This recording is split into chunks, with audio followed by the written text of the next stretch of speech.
மாத்திரா ஐயோ அந்த சாங் ஆடி இருக்கீங்க.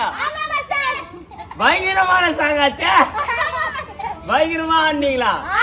போய் சொல்லாதீங்க. அந்த வீடியோ தான் வரப்போகுது, நீங்க பார்க்க போறீங்க. பார்த்து எப்படி இருக்குன்னு சொல்லுங்க. குறையாத பூவே